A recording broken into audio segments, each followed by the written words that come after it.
if someone is going to choose to experience this, you can sit with them and help guide them through a process in safety so that they can attain from this safe space. We can teach people these things. And when people start experiencing safety in a space, they'll tell other people.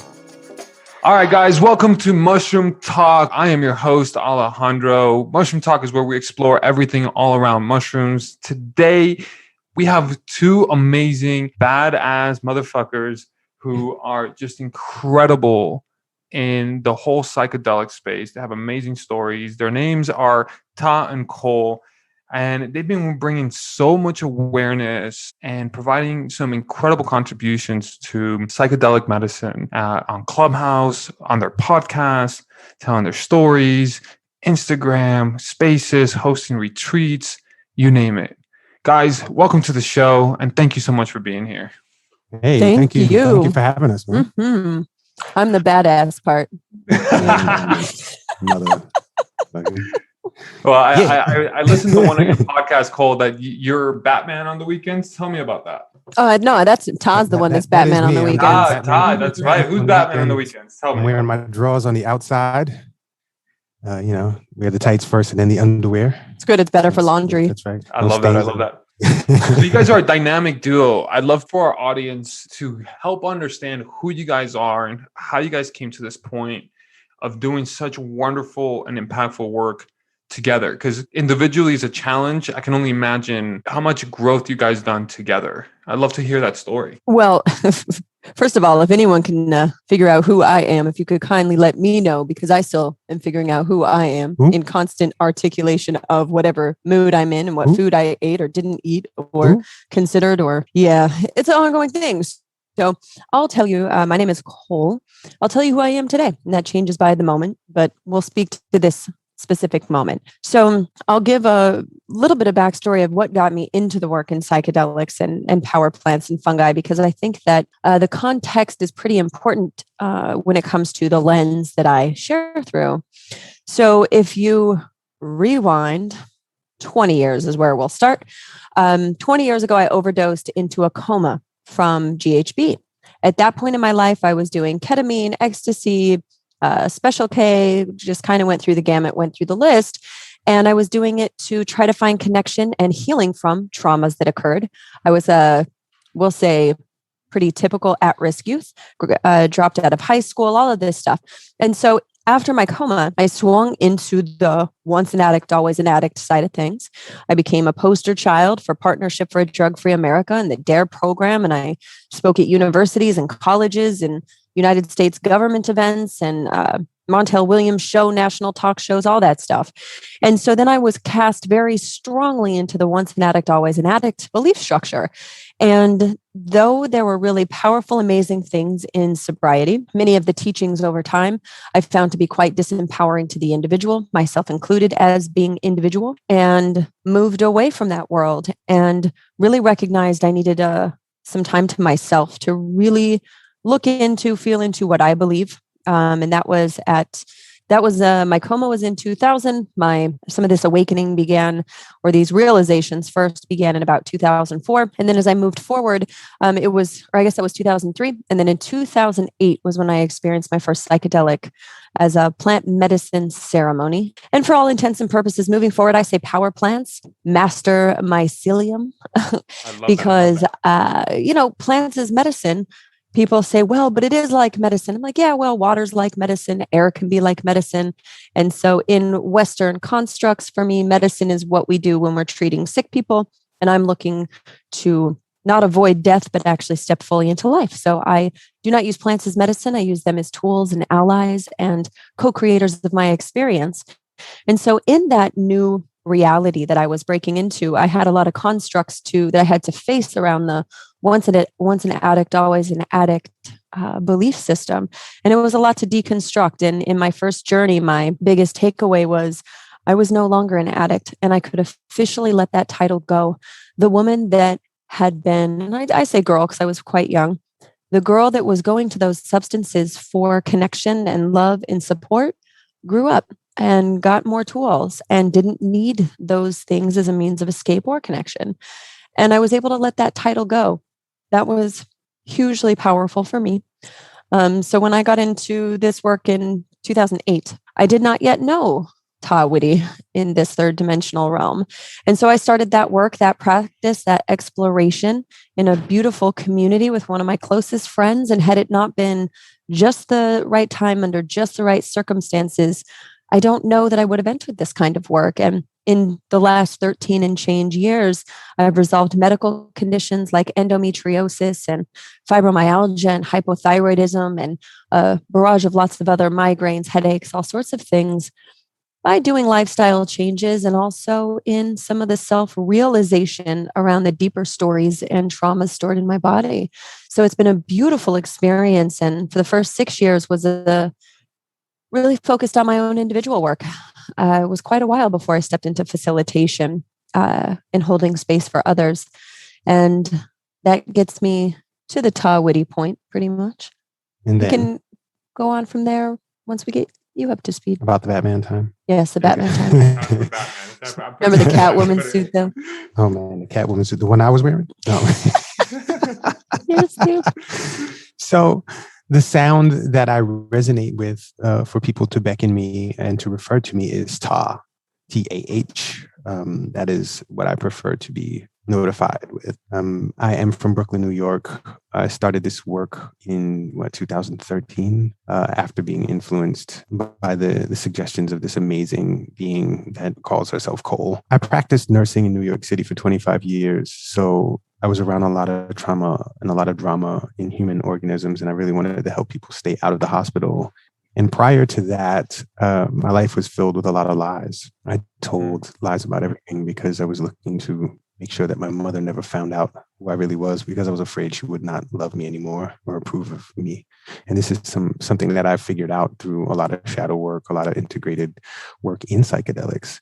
And so, there was a lot of lying, and that lying, I built a body of lies. All of the discomfort in my body, the back issues that I had, my thyroid situation, and all of this stuff came from this overdrive that I had in my body to provide this image to my mother that she would always approve of, or that I believed she would always approve of, because I was afraid of her not loving me. And this is something that I built in from my childhood.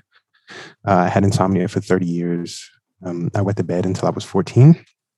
And at 14, I decided not to go to sleep anymore. And it became a habit, and it became an issue. And then I couldn't go back to sleep anymore. So 3 to 4 hours a night was my top for about 30 years. And it was tearing my body apart. I couldn't get rid of body fat. Everything that I did was just counterintuitive. And so the straw that broke the camel's back was, I got to a point after I had met Kole, the relationship that I was in was collapsing. I kept saying, I want to get out of this hospital. I want to get out of this situation. I feel out of integrity because I was sending people the procedures and giving them medications that I know were dysfunctional for them. And I took an oath to do no harm. And I ended up with a fractured vertebra and a severely herniated disc in L5-S1 in my spine. And I couldn't walk for 3 months. And I was doing personal training, and I was coaching people and doing a whole bunch of other stuff at the same time. And I was also a touring musician. And so everything came to a screeching halt. I had no money left. I isolated myself. I kept myself in the house by myself. And Kole had spoken to me about psychedelics prior to that crash. And she kept saying, I know what you need. I see where you are, and I see what an asset you would be to people if you would explore yourself in this way. And I was like, what do you want? What are you talking about? She's like, well, go to this ceremony. I was like, what's a ceremony? She's like, well, you go in this house and these people, and you get in a circle, and, you take these plants and you go into a psychedelic realm and you find yourself. I was like, oh, you want me to do some drugs, some white people, some hippie white people? I ain't doing that shit. And so I had a lot of brainwashing from the healthcare industry, and had a lot of brainwashing from my family. And then, there was the idea, the stigma around drugs and having illegal substances, being a Black person, and getting arrested and spending time in jail. And that was just like, no. So after I finally had this back situation go on, she was like, what else? What do you got to lose, man? What do you have to lose? And I trust Kole more than I've trusted any human being in my life. And so I said, I'll do it for you. Right? Because that's all the easiest way to do it for somebody else. And so I went, and I had this experience that I can only describe as paralyzingly frightening on a heart opener. It was sassafras was my entry space into psychedelics. And I was afraid. I was afraid of being out of control. And that's where I learned that I was a control freak. And I was looking to control my environment by lying all the time. And that was a huge opening for me. And I started to lean into being honest. And so at first I was like, I'm never doing this again. And then after about 2 weeks, I had a couple of huge openings and I was like, I want to explore this more. And so I started to explore psychedelics. And when I got into the mushroom space, I learned how to navigate psychedelics in a way that I never thought possible. I had no idea about this navigation. And so, people started bringing Kole and I out to journeys to help people that were at these journeys navigate spaces while they were in the mushroom space. And so Kole and I would sit with people and we would help people navigate spaces. And so people started bringing us out to more and more stuff. And people started to tell me that I had a gift for this. And some of the facilitators were like, I want you at all my journeys. And so we would go to these journeys. And so we built up this skill set of being in the psychedelic space and helping people navigate. And we took that and we brought it outside of the psychedelic space to help people navigate really, really expansive spaces outside of the psychedelic space to help them integrate their psychedelic experiences afterwards. And so that's a huge part of how we got into it. There's other things, other song and dance things, going to the jungle, experience and ayahuasca and all these other things. But that's how I got started. So in a nutshell. Wow, what a nutshell, guys. Wow, I'm just sitting here like, first and foremost, thank you so much for that vulnerability. I love the ownership and the truth, right? And I resonate with a little bit of everything that you guys have spoken to, but there's a lot to unpack here. And this is what I love about the two of you, that you guys are coming from a place of experience, not theory, right? Like you guys have done the work, you guys continue to do the work and continue to show up in the most beautiful, loving, kind, compassionate way in your daily practice. And so as guides, because you guys come from two different spectrums, right? You being a registered nurse, and Kole with the background of just having lived that, that addict story and being able to graduate or remove yourself from that in a powerful way. What is the responsibility of the guiding principles that you guys live by in order to guide others? Well, for me, the guiding principle is honesty. And when you look at this spectrum of health, there's ease and there's dis-ease. And many people will tell you that disease is the opposite pole of health. And health is the process that you ride on from disease to ease and ease to disease. So it's not disease being the opposite or the opposite pole of health. It's the opposite pole of ease. And so when the human organism is being dishonest, it has to hold a posture. It has to create an environment of belief outside of itself and even inside of itself. It has to create that posture. And so that other things and other people will perceive it as such. And so this is a very, very heavy sympathetic charge in the body. And the body is subconsciously creating identities for other people. And when you are dishonest in this way, when you are inauthentic in this way, it drives the body's usage of resources by the brain up dramatically. So when the brain is using that much power, it removes resources from the rest of the body. And when the rest of the body is unable to get resources of oxygen, energy, proteins, fats, cholesterol, the things that it needs to create new parts, it starts to fall apart. And this is where we get disease, and this is where we get dysfunction. This is where we get disorder. And so our chief thing is to be honest with yourself primarily, and then outside of yourself. And that's the not just the expression of honesty, but the way you relate to honesty, the way you are able to honor someone else's truth, regardless of what you believe it is, whatever your story is, to honor another person's truth and lean into being able to help that person or ride that truth with that person in that space.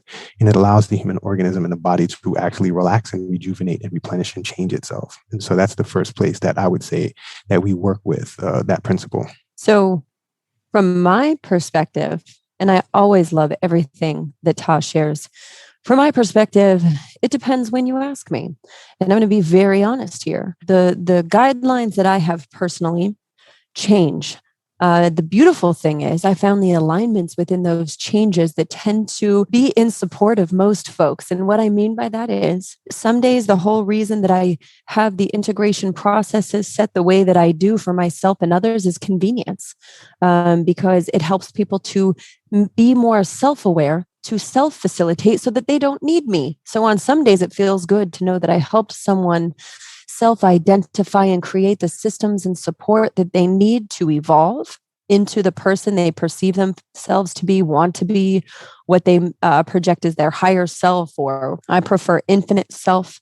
And other days, it's just because I don't freaking feel like it. I don't, some days I have my human moments and people need support, and I get to go, did you do your protocol book? Have you gone through your processes? And quite often the answer is no. So then I have a free ticket out of here, man. Like, great, you didn't do the work. So I don't have to, there's nothing to show up for if you don't do your portion. So the truth is, as I look, as I expand, as I grow, I'm always looking for what is functional for me. What is dysfunctional? And I removed judgment of good or bad with anything. Things just either became functional or dysfunctional for who or for what and in what context. And so if my desire is to be supportive of a person in their process, that doesn't mean that my goal is to help them achieve their outcome. Right. And so what do you mean by that? Actually, that's a really powerful statement. Can you go into that a little bit? Yeah, because being outcome driven is a beautiful thing, right? To have goals, it's important. However, my goal isn't for you. My intention is not for you to obtain your goal. My goal is to be intentional and present in reflecting where you are. Because if I get too focused on helping someone reach their goal, then my ego can get involved to be judging the process or thinking we should be further or we should be doing things differently. And then there's also a judgment that occurs, because if we have an outcome and a goal, and I attach to it, doesn't mean we don't have it in our framework, right? As like a metric. But if I become attached to the outcome, I'm no longer present either. So my sole intention is presence, and to be the reflection and to ask the questions for the person to self-reflect within themselves. Because future projections of a goal is based on our current perception, our current ability to dream. And even when someone dreams really, really big, it's still on some level within their ability to perceive that it's possible. And what I've found in the last 13, 14, almost 14 years was that the more that I pushed to try to reach an outcome versus having an intention and a goal and a trajectory, I started to limit myself when it became about the goal. When really, like, let's say when I just want to be happy. I just want to enjoy my life. But then I could be at a journey where I start getting the giggles and I'd be like, no, I need to be serious. I need to be serious in the journey so I could do the serious work so that I can finally play. And so it was like I was skipping the point. I was being offered what I wanted, but I was attached to the outcome more than I actually was being in the outcome. Like, no, I needed to work to get there. So when I look, if my goal is just to help someone achieve their goal, we may be missing something much fuller, much more enriching outside of their current perceptual lens. So my intention is solely to stay present, to ask questions, to check in, and giving someone the freedom to change their mind in an instant. Because quite often someone would start working with me and they'd say, this is what I want. I'd be like, great. And then my desire for me to have a successful client became stronger than the point of the whole thing. And so learning to slow down and remember, it's not about me. That is so powerful. And swinging it back around, that this is all honesty based. And like Cole led off with, the first thing she said is, I'm going to be honest with you. Right. This is about the momentary honesty. And when you know that your truth is relative to the moment, in your presence, you can always ride the truth right now. This is true for me right now. I like these strawberries right now. I may not like them tomorrow, right? So it's riding that momentary truth. And that's where Cole's genius is riding people in that process of now and being in that truth space in the moment. And this is why I believe the truth is so important to the work that we do. It is a very foundational space. It's also what expresses in the body in the moment of now. So in being able to even express a truth, because on one handle, everyone avoids being lied to, right? They'll say, one thing I hate is being lied to. And then I'll get 10 questions in and finding they're lying to themselves. And I'm like, so where does that put your authentic expression? If you're not being honest with you and your spouse and your environment, then your basis for what you're creating is already not true. from your own cosmology. And so, just by being able to slow things down and recognize that truth is relative to the context and timing and where you currently are, it makes it easier to not get sucked into that like spiral of shame. Right. And that's an integrated truth. You are constantly integrating the truth. And that's bringing something together. From my vantage point, integration is the bringing together of things. You're integrating things. When you pull things apart, you disintegrate things. And sometimes people will latch onto a past truth and they'll hold on to it and they'll do their best to stay integrated with the past truth. And that does not allow them to integrate the moment of now. And so being able to let go of old truths, recognize them for what they were the truth. And things are always true until they're not anymore. When you look at our sciences in the world, how many times do our sciences shift? And people will stay hard-edged on scientific facts until they're not facts anymore. Then they're not true anymore. They become debunked. And so it's the same thing with the day-to-day life situation. It's the same thing when we walk and talk with each other, when we have relationships with one another.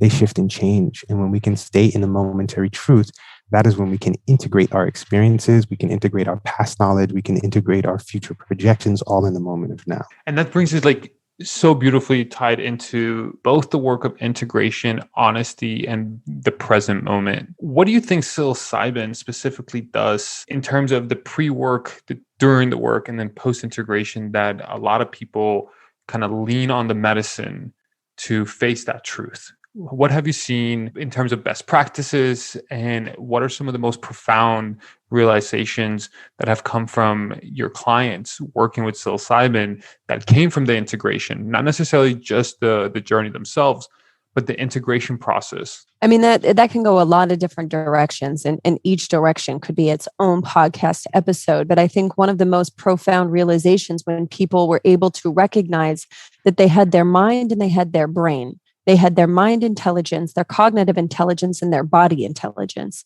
And in the integration process, part of what we teach leading up to experiences is how to anchor and how to use objects and how to use your body to more fully realize a truth as it's happening so that your recall and the embodiment of it is fuller. And so in the integration process, what we'll see is someone will have this moment of pause where they're getting ready to, in their older ways or their previous ways, were going to be reactive. It gives them like this moment to take a breath and consider a different way of handling it, that responsive versus reactive. But that pattern interrupt is the difference of the trajectory. And so someone can, and I've seen it, witnessed it more times than I could possibly count, people going into experiences, having this big realization, and then going back to the environment, relationship, foods, situations that were happening beforehand. And so the body, which is process oriented and habit oriented, will go back to its way of functioning. And it's like it gets sucked back in. They get pulled back into this tornado that they were previously operating in. And so in the integration process, when they will pause to create what we call a life team, where there's a safety net and there's an action plan, then that helps to support the new habits while they become new ways of being that are more permanent, that take some practice, that requires some muscle, to be showing up for, whether it's setting boundaries or whatever. But the funny thing is how often someone would come to us and say, I'm coming to optimize my business. I want to dream bigger. We're like, sounds good, pal. Come on in. And then they get here and they find out that they've been driven by deep self-loathing, never feeling good enough. And that was what was in the way of their business. It did help them to a point. It served them. But the recognition that it no longer served them and that they could let it go without losing their passion and drive for what they're committed to. And so besides that, I mean, it's case by case, what we've seen, just from my personal level, seeing medical conditions resolve that aren't supposed to, according to Western medicine, can't be cured. And yet, if I haven't been hospitalized since 2009, medicine can call it what it wants, dormant or whatever. And I'll call it complete healed and thriving. Why do you think so many in the psychedelic community kind of keep the integration conversation very intimate and very much into kind of like the community, instead of like being more open about the power and the importance of integration? Well, I don't think most people are actually doing much of it, to be honest, besides the morning after, which is powerful. That's a powerful processing component. But as far as everyone talks about integration, I don't see a whole lot of integrating happening beyond the day after, as far as lifestyle, or, there's some happening, not to say that there's none. And so I feel that people speak to it to the depth that they actually understand it. And then beyond that, then there's privacy and other things going on too. People that could lose their jobs or their kids, or, other things are at risk if they were to talk too openly. And if they talk too much about integrating, then if they're an underground facilitator, that could put them at risk. Yeah, okay. Let's talk about this risk concept, because I know that in our pre-conversation, Cole, you and I were talking about coming out of the psychedelic closet. Do you feel that there is a new wave of movement that's going to start being able to embrace the psychedelic experiences that's coming out of the closet? We're going to see more people. And what is it that's going to be that catalyst to be able to just kind of speak to using mushrooms or using plant medicine or using plant power, like you mentioned, in a very similar vein as we see getting a massage or going for a gym or going on vacation? Well, I'll give some of my thoughts, and I know that Tah has a bunch as well. What I see on projections, when I look at big pharma, when I look at patterns that I've seen in the past, what corporations have done, then there's going to be a few things that happen at once. I am a white woman. So if I come out and am very public about it, then it's just like, oh, it's that white, hippie shit. That's what the entrepreneurs are doing. But if I looked differently, I think the outcome would be different in the articulation of my experiences and me being able to publicly share it the same. And so I think that, as freeing as it feels to be having a lot of these conversations, each person must also discern and decide in their environment what could be at stake, and understanding where they're coming from. Because on one hand, we're going to start to see more destigmatization with psilocybin and MDMA therapy through a therapeutic lens.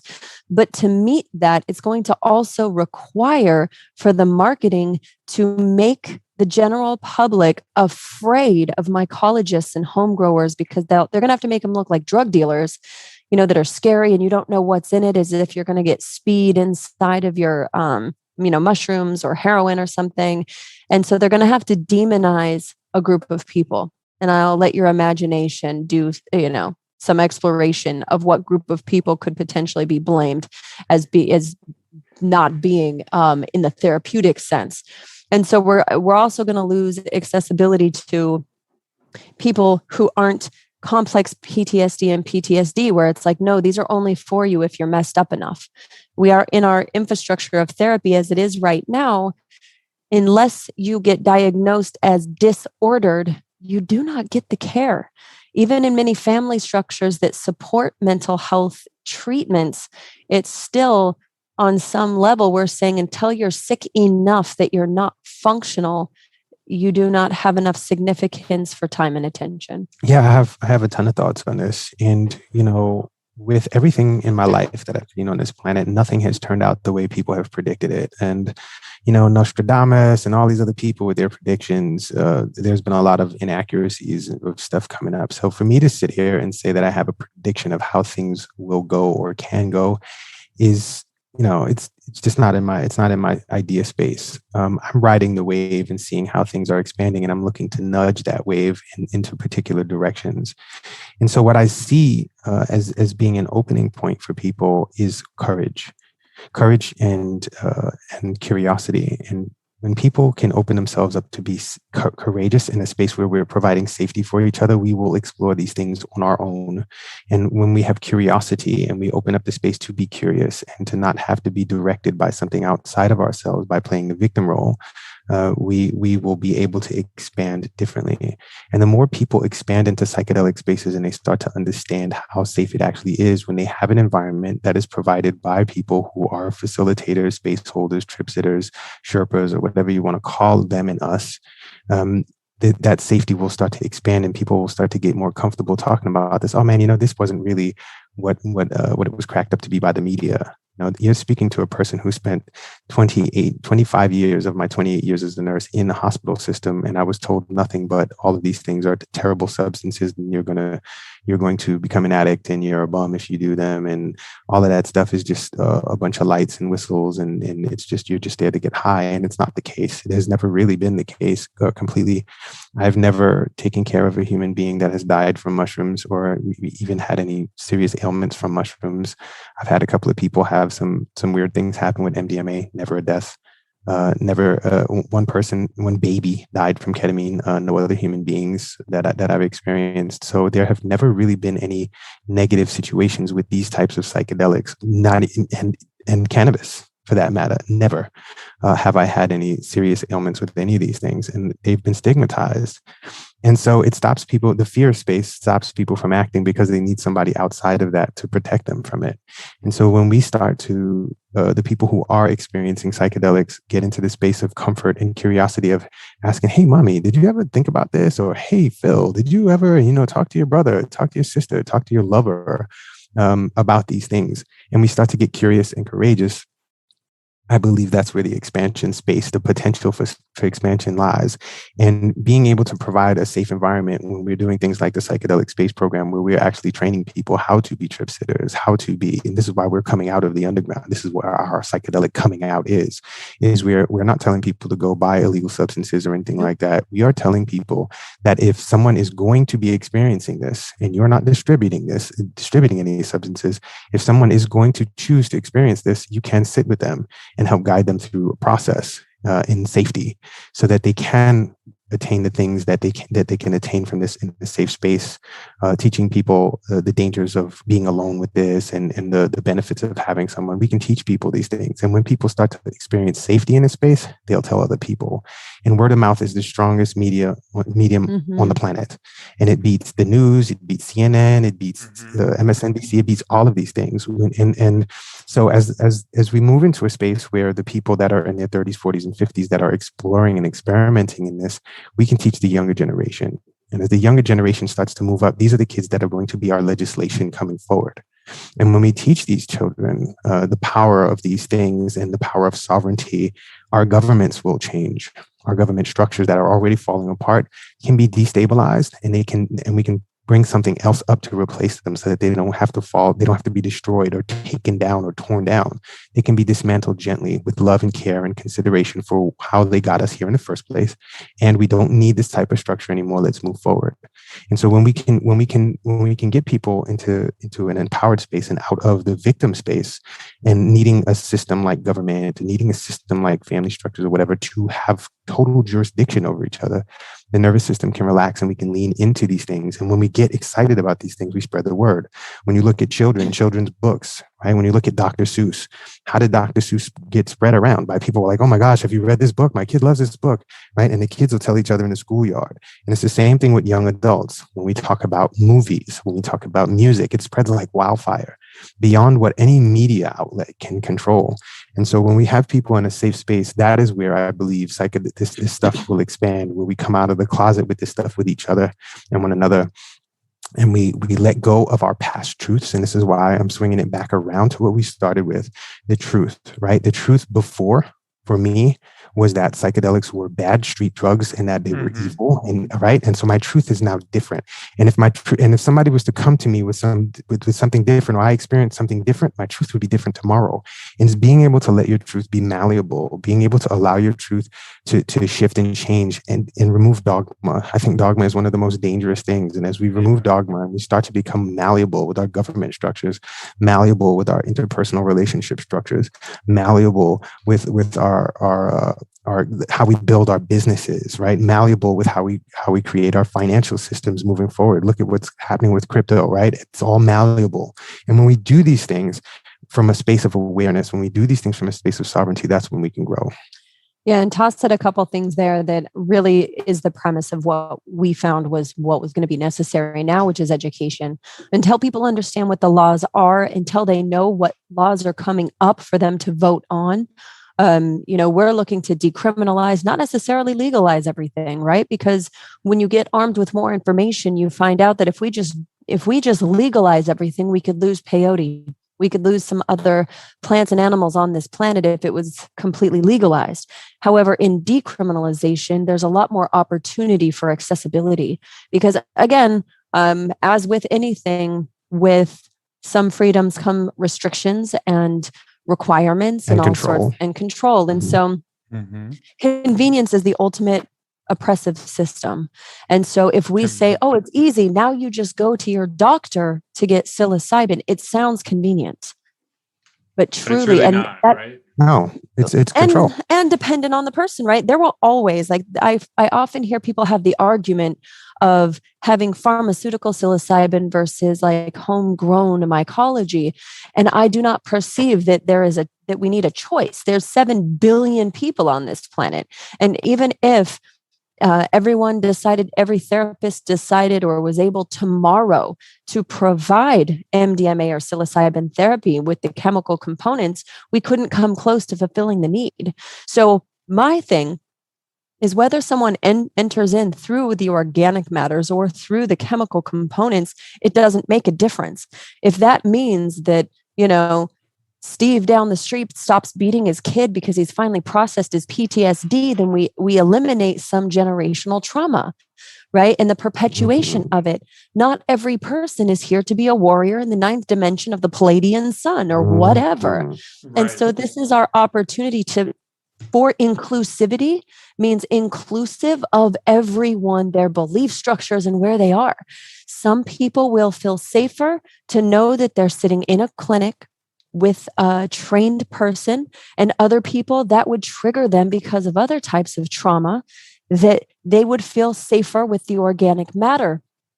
My whole intention with all of this is that I know that in bringing education so that people do understand the laws, they do understand how to get involved, they know how to create a business that is supportive, and they can support this movement now legally, and in what ways they can do that. That as these mainstream medicines come out through the therapeutic lens, that I know that for me, if someone presented and I read all these articles about psilocybin, then I was like, wait a second. That's just how I talk in my head. Wait a second. You mean this little mushroom has psilocybin?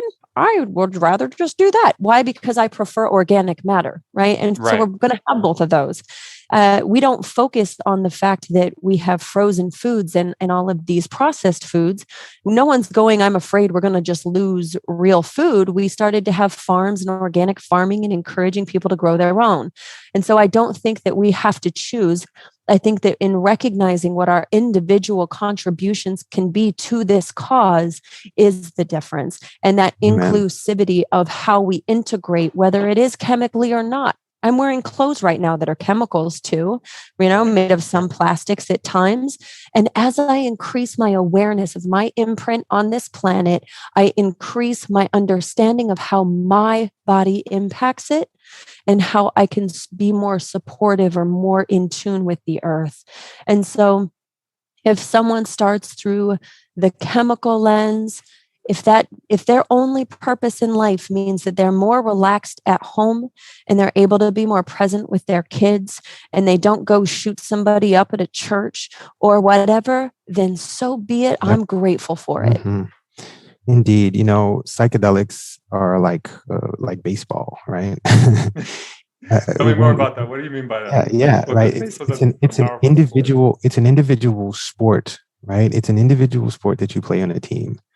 And when you consider a baseball bat, right, there are aluminum bats, there are wooden bats, right? They weigh different weights, they have different lengths, and they fit each person differently. Each person knows how to swing, but they swing differently. Some people have a right stance. Some people have a left stance. Some people step way outside on the outside of the batting box. Some people step on the inside of the batting box.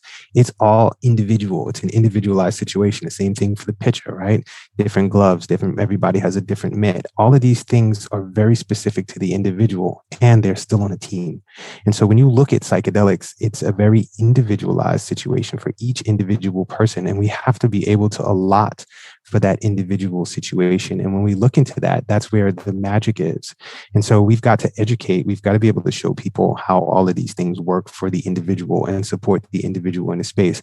There is no broad-based solution to all of this. It's about sovereignty. And when we have sovereignty in that space, we can bring the sovereign person to that team, and we can nurture their skills, we can nurture their whole situation, give them a bat and a glove that fit for them, show them the positions that we know, and then they can make the position for themselves and move, and then we can all support the team together. Does that make sense? It makes absolute sense. And I love that that metaphor and that visual of like, it's the individual's sport within the team. And I love that everybody has a responsibility to take ownership of their own thing. It really resonates that both of you are speaking to a very similar thing in such unique and beautiful ways when it comes all down to safety, right? When people feel safe, can show up fully, right? When we feel safe in a space, we can communicate. When we feel safe, we can heal, right? When we can heal that person who no longer has PTSD and no longer beats his children, that's powerful, as well as like the person who no longer feels danger in communicating their needs because their whole life has been people pleasing, right? Where we no longer have to live lies over those masks. I love that. And guys, just coming up towards the end of the hour, but I wanted to give you guys a moment to shout out where people can find you. Where can we see you? Where can we hear you? Where can we join you? Depends on how many mushrooms you eat. No, I'm just there's lots of places you could meet me tomorrow, depending on, what your vibe is. No, so our whole intent and purpose right now is a 3-day training in Austin, Texas. And then also on Clubhouse, we're on there almost daily between the two of us. And we take those audio. If you don't have an iPhone or you're not on Clubhouse, we put that onto our podcast. The Psychedelic Space is specifically for psychedelics. We also have another podcast called Mentor in the Mirror that's more conceptually some of the things we talk about: shame dynamics, victim complex, intimacy, and getting into a bit more conceptually there. Really what's exciting me the most is people coming to this 3-day training. Even if you aren't sure if you would ever facilitate, it's recognizing even by considering you are in a facilitator role. And so the word facilitator is to make easy. And so even if you never touch a substance, even just by being armed with the information, you become a support system in your community. It's not about dishing out the substance, and it's not about consuming it. Part of what I truly believe and what's become very resonant for me is that these mushrooms, these fungi, these cacti and teachers that I've worked with in interdimensional capacities, they're always working through me. And so someone's experience with them doesn't need to be in consumption. I am an expression of them in how I treat people and how I show up in the lessons that I've learned. And so even if someone's listening and they haven't thought of facilitating, you already are. Because the one moment someone asks you a question and you have some resources, you are facilitating education. And this the program that Cole is speaking of, if one is considering going into psychedelics, to be able to know how to facilitate yourself, it's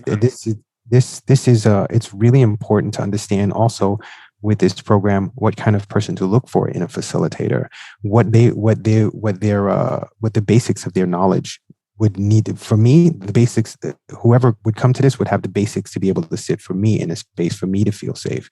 So when a person knows that, they know what to look for in a person, they also start to get a physiological gist of understanding how psychedelics work, how they move through the body. And a lot of the tools we'll be teaching can be utilized in other aspects of life, and how you integrate with your children, how you talk to your children, how your nervous system works in tandem with your relationships, with your business, and all of these types of things. We'll also be teaching people ways to be able to monetize what they're doing so that they can actually sustain themselves. So we'll be teaching a whole skill set that you can take this and move into psychedelics with it, or you can move to other aspects of your life with it. So psychedelics are something that we integrate into all aspects of life, and we are talking about integration. And that's the theme that you asked us to lean into. So I'm going to lean into that theme.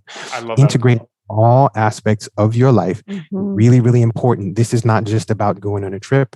It's not just about learning how to be a trip sitter or a space holder or a facilitator. This is about integrating into your life. Really becoming an integrator. And becoming an integrator, becoming integral with your processes, and also just integrating yourself with what's going to be happening.